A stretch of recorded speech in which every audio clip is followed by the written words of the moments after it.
नमस्कार मंडळी. रोज तोच अंड्याचा रस्सा खाऊन कंटाळा आला होता, म्हणून आज अंड्याचा मसाला तयार करायचं ठरवलं. त्यासाठी एका पातेल्यामध्ये 1 पेलाभर पाणी घातलं, त्यामध्ये 4 अंडी उकडत घातली, त्यामध्ये थोडंसं मीठ घातलं आणि झाकून ठेवलं.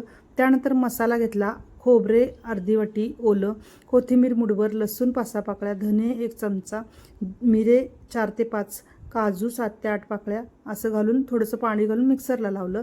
त्यानंतर 4 अंड्यांना काप मारून घेतले 4-4. त्यानंतर एका पॅनमध्ये 2 चमचे तेल घातलं, त्यामध्ये अर्धा कांदा, अर्धा टोमॅटो बारीक चिरलेला भाजत घातला. त्यानंतर त्यामध्ये धणे, जिरे आणि लाल तिखट अर्धा चमचा घातले.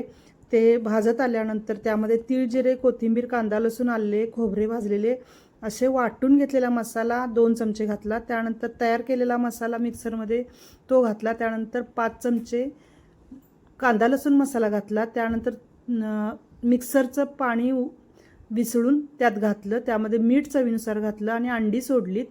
मस्त मसाला तयार झाला. या जेवायला.